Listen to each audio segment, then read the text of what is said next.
Roughly 12,000 years ago, a family walked barefoot through shallow water in what is now the Great Salt Lake Desert. 88 of their footprints are still there.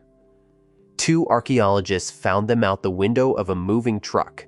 That is where this list begins. That desert is in Utah, and it is far from the strangest story we found there. That place makes this list, so do 11 others. There is a cliff dwelling with a long wall pierced by 27 deliberate holes. There is a state park with an interstate running through the middle of it, built out of the village the park commemorates. Stick with us to the end, because number 1 is a 200-foot wall of armless, hollow-eyed figures standing 7 miles from the nearest road. This channel is about forgotten places and what is still standing in them. Subscribe if that is your kind of thing. Today we are counting down 12 ancient sites in Utah that scientists can't explain. For decades, the best physical evidence that humans lived alongside dinosaurs was a patch of dirt in southeastern Utah. It sits on the wall of Kachina Bridge, the middle of 3 stone spans in Natural Bridges National Monument. The panel itself is real. Ancestral Puebloan artists pecked dozens of figures into that sandstone. Somewhere in the 20th century, a visitor noticed that one cluster read, at a glance, like a long neck sauropod, and creationist books reproduced it for years as proof the geological timescale was wrong. In 2011, paleontologist Phil Center and rock art specialist Sally Cole examined it on site under changing light. They tested it against 5 things a real dinosaur depiction would have to be. It failed all 5. The neck and back are 2 separate carvings. A second claimed dinosaur is a mud stain with no human work on it at all. The legs are the giveaway. There is no pecking on them anywhere. They are dirt. The bridge is open to anyone on a paved loop road, and the panel is still on the wall. Everyone who stood under it saw an animal. The rock never had anything to do with that. The San Rafael Swell is a buckled dome of eroded sandstone, covering roughly 2,000 square miles of east-central Utah. Cut into its northern edge, just off Interstate 70, is a canyon officially named Black Dragon. The dragon is on the wall. People have argued about it since the late 1920s. A winged monster, a dragon, eventually a pterodactyl, with some proponents confident enough to name the species. Rock art researchers said for years that the panel was not 1 figure, but 5. 2 human figures and 3 animals, painted in red ochre, in a composition entirely normal for this region. They only look joined because a past visitor traced a single chalk outline around the whole group. Chalking was once standard practice for photographing rock art. It has since been abandoned because the chalk contaminates the surface, interferes with dating, and makes sandstone flake. In 2015, a team including archaeological chemist Marvin Rowe settled it with instruments, image enhancement software, then a portable X-ray fluorescence device measuring the iron in the ochre, mapping exactly where paint existed and where it did not. The paint was not where the dragon needed it to be. The panel is still there on public land, a short scramble to a ledge above the wash. The chalk has faded. The canyon is named after a creature that only ever existed as a line somebody drew on a rock. A river cut a notch 600 feet deep through a mountain in Iron County, then changed course and left. What remains is a dry gateway in the Red Hills, visible for miles across the valley floor. With the sun dropping into it at certain times of year, people carved there for well over 1,000 years. Roughly 90 panels survive, holding around 1,500 individual images. The largest is a great V-shape, with regular tick marks down both arms, known as the zipper glyph. 2 explanations dominate, and they have almost nothing in common. The Paiute Indian tribe of Utah reads it as the record of a migration, famine, drought, water crossings, ice, heat, and a leader who brought people through. In 1992, archaeologists proposed instead that the marks track sun and moon across the 4 seasons. noting that the sun sets into the middle of the V at summer solstice. Later, work identified cairns and rock markers across the surrounding landscape, said to line up with equinoxes and cross-quarter days. In 2003, the Bureau of Land Management approached the tribe about rewriting the site's interpretation, so both readings stood. Until then, chain-link fencing separated visitors from the glyphs. Today, the same wall carries pioneer settlers' carved names beside carvings 1,000 years older. It is free, roadside, and unguarded. Everybody who has ever stood in that notch has wanted to leave something on the wall, and the argument about what the first ones meant is nowhere near finished. Take exit 187 off Interstate 70 in eastern Utah, at the near-dead town of Thompson Springs, and drive 4 paved miles up a widening canyon. There is a small parking lot and a restroom. Then, there is the wall. The figures are roughly life-sized. No arms, no legs, oversized hollow eyes, skull-like or masked heads, thin projections above them that read to modernize as antennae. Some appear to hold snakes, a widespread symbol of power. They were painted in red ochre by hunter-gatherers of the Archaic period. Sego Canyon is a stacked archive.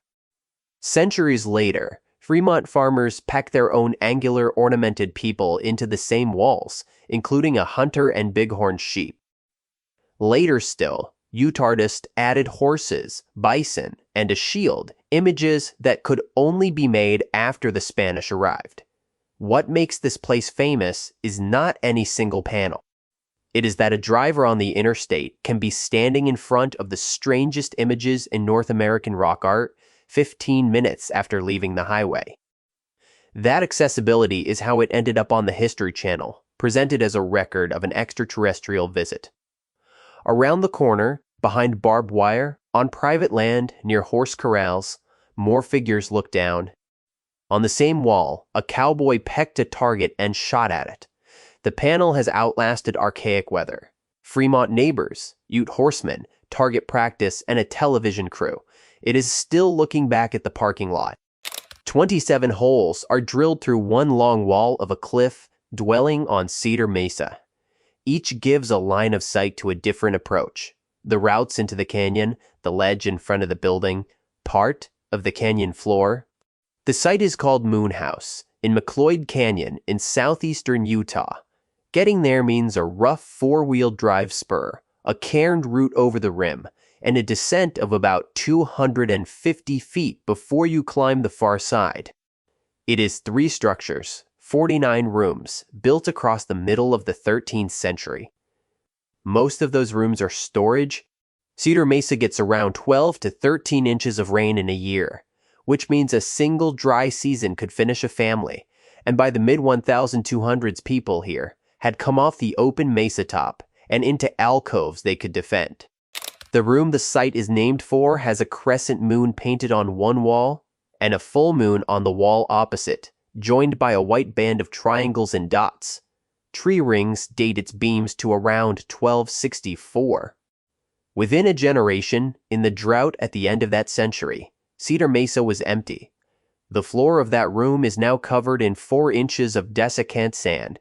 It is not there to protect the paint from feet. It is there to absorb the moisture in visitors' breath. 20 people a day are allowed in.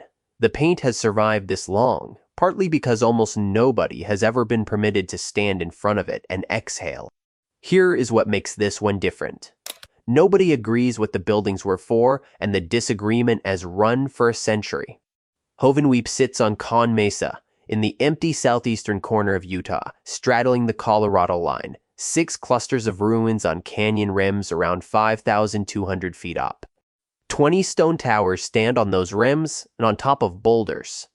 Archaeologists have proposed lookouts, signal towers, defensive posts, granaries, homes, ceremonial buildings, and astronomical observatories. All of those have supporters. None has won. Something changed here around AD 1200. People who had farmed open mesa tops for centuries moved down to the heads of small canyons onto permanent springs and began building tighter, higher, and harder to enter, tower-shaped, with tiny ports instead of windows and doors. The masonry is finer than Mesa Verde's. Both readings of those ports have evidence. At least 3 structures have openings aligned to solstices and equinoxes.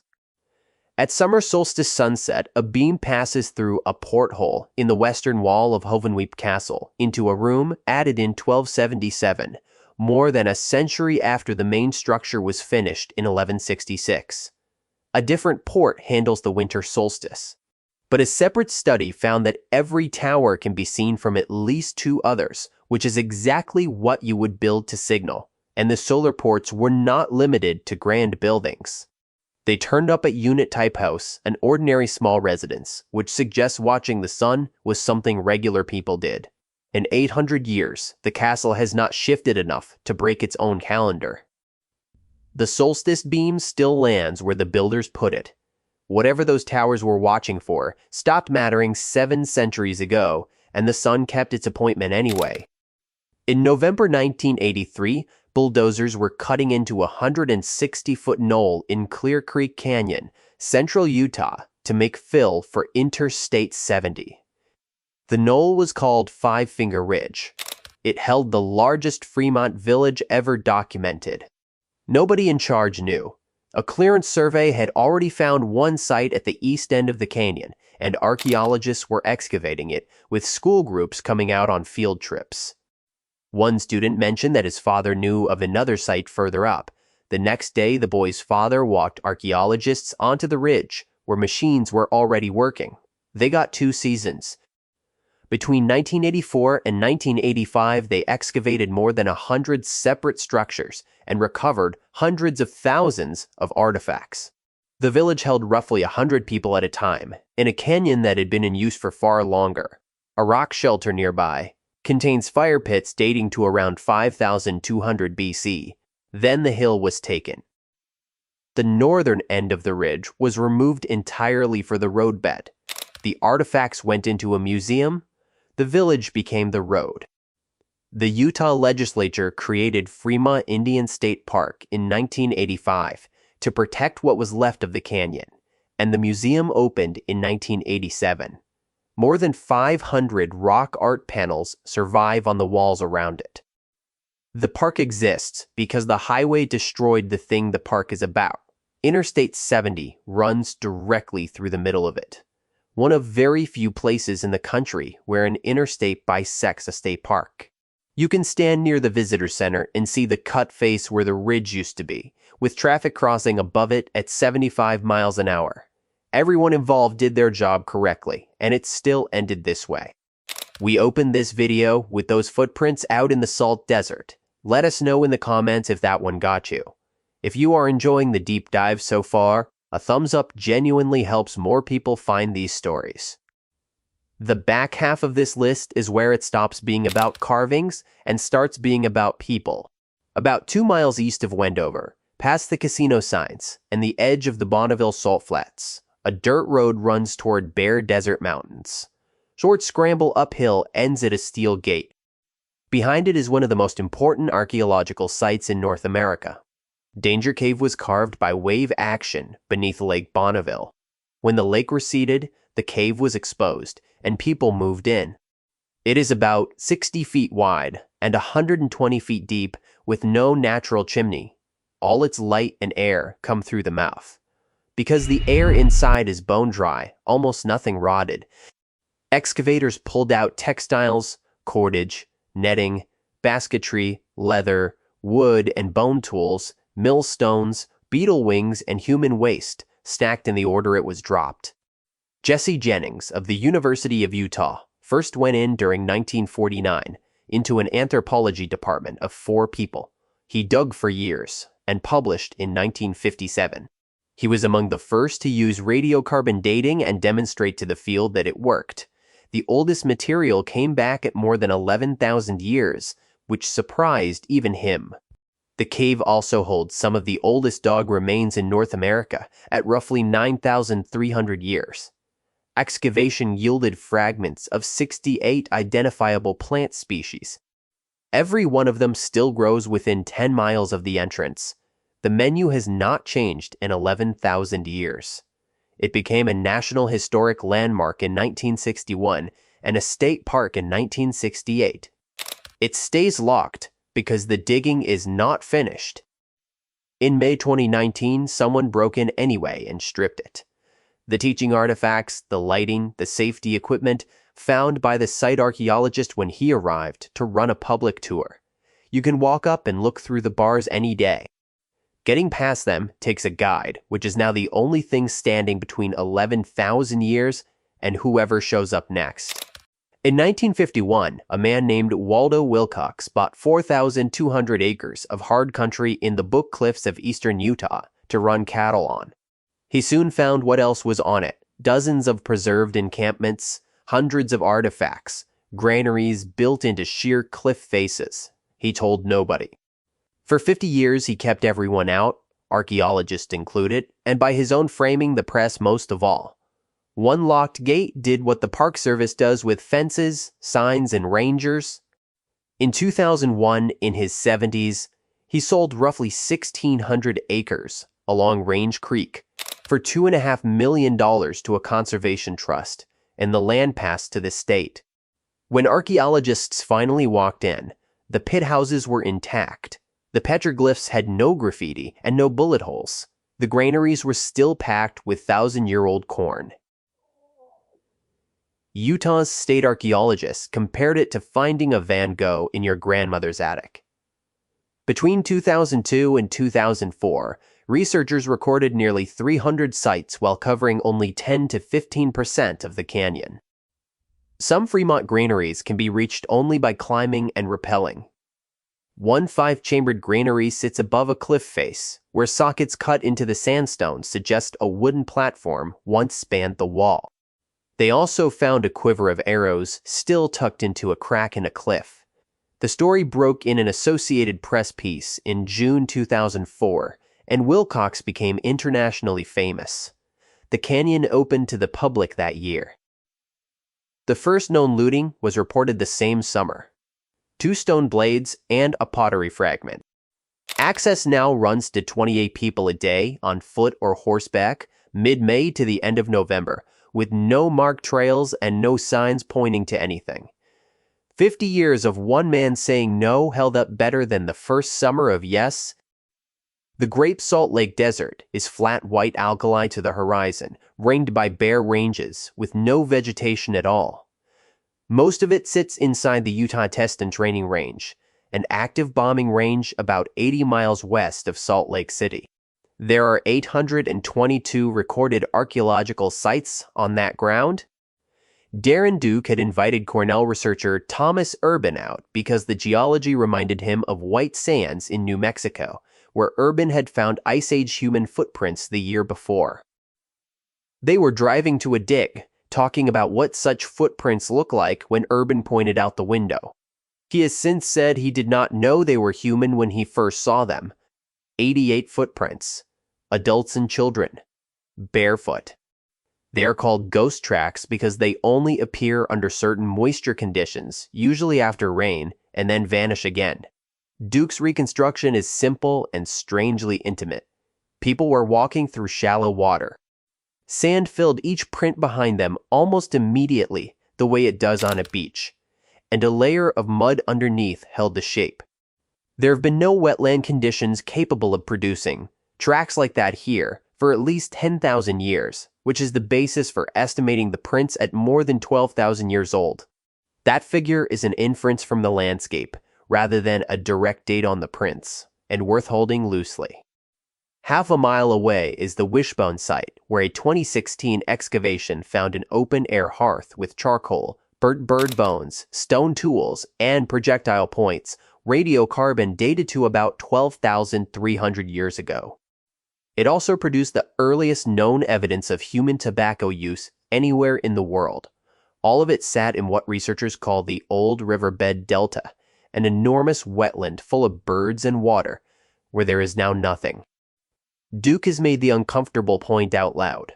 As the Great Salt Lake shrinks today, this is a nearby example of how fast a landscape like that can go. The prints are out there right now, on a bombing range, waiting for rain. For 80 years, the answer sat in open wooden trays in a museum in Salt Lake City. In the 1,930 seconds, the anthropologist Julian Stewart excavated 2 caves above the north shore of the Great Salt Lake, working fast because looters had already been through. The University of Utah received about 250 moccasins and moccasin parts, along with hide, bison, bone, pottery, arrow shafts, and stone tools. Hundreds of worn-out shoes. They were made wrong. The construction did not match Shoshone moccasins and differed from those preserved at Fremont sites. Stewart proposed something radical for his era, that these belonged to ancestors of the Navajo and Apache, moving south from the Canadian subarctic, more than 1,000 kilometers north. Linguists had long known the languages were related. Physical evidence of the journey had never been found, then came the Depression, then the war. Stewart never went back. The shoes stayed in their trays while scholars argued with nothing to argue from. A former collections manager has said the flattened moccasins and bundles of bison fur were hard to make sense of. Around the turn of the millennium, Jack Ives and Joel Janetsky reopened the question with radiocarbon dating, isotope chemistry, and foot size analysis. The dates centered on the 1,250 seconds to 1,290 seconds. In 2003, a moccasin turned up by accident in the Yukon that appeared identical to the Promontory examples. Isotopes in a bison leather ankle strap showed the animal had lived 700 to 800 kilometers to the south. Stewart had been right, then the foot sizes came back. 83% of the discarded shoes belonged to children and teenagers. That is not a war party. That is families moving and doing well enough to keep having children. The caves are still not publicized for the same reason Stewart hurried in. The 1,930 seconds, the shoes, are in Salt Lake City, and some have been on display. Every one of them was worn out by somebody walking, and most of those somebodies were small. You walk in through deep sand, the canyon floor holds an intermittent stream and old cottonwoods, and the sandstone goes straight up on both sides. There is no phone signal and no water anywhere along the route. There is no sound except wind in the leaves and your own feet dragging. Then the wall opens into a shallow alcove, and about 20 figures are standing there life-sized, facing you. The Great Gallery in Horseshoe Canyon runs roughly 200 feet long and 15 feet high. The figures have no arms and no legs. Some are over 7 feet tall, some hold snakes. Several are surrounded by smaller attendant figures and animals, and the panel holds more dog images than any other single rock art site known. One of them is different. The largest figure in what is called the Holy Ghost panel is pale, textured, and faintly transparent, and its head is turned in three-quarter view, which almost nothing else in this style does. It is thought to have been made by an artist, filling their mouth with pigment and blowing it at the rock. 2,000 years later, it still looks like it is dissolving into the stone. And nobody can agree on when it was painted. Horseshoe Canyon is the type site for Barrier Canyon style, and proposals for its age have covered the entire Holocene, a disagreement roughly 9,000 years wide. Direct radiocarbon dating failed because there is almost never enough pigment to sample without destroying the art. So, in 2014, a Utah State University team, led by Joel Pedersen, dated the landscape instead. They dated the terraces that buried and exposed the alcove, and a rock fall that had knocked some figures off the wall using optically stimulated luminescence. One result showed the painted surface had been exposed for only about 713 years before the rockfall covered it. Their conclusion was that the paintings were likely made between 1,000 and 2,000 years ago. That is thousands of years younger than the older expert view, which put them roughly between 500 BC and 8500, and it changes who made them. Archaeologist Stephen Sims has argued it places the Great Gallery in a period of upheaval, as farming populations pushed into land held by hunter-gatherers. If that holds, these were not painted in some quiet, isolated, deep past. They were painted in a crowded, changing world by people watching it change. Getting there is 30 miles of graded dirt road, a 700-foot descent off the rim, and 7 miles of walking in sand, with the climb out saved for the end. There is no entrance fee. Groups are capped at 2070. You walk 5 hours for it. Then it is just you, the wind, and 20 figures who have been standing in that alcove since before anybody agreed on what year it was. There are more of these than one list can hold. Half-surveyed canyons, sealed caves, panels nobody has published yet. My own favorite is Range Creek, because one stubborn man with a locked gate protected more than every fence and warning sign that came after him. Which one surprised you most, and which Utah site did we miss? Tell us in the comments and subscribe.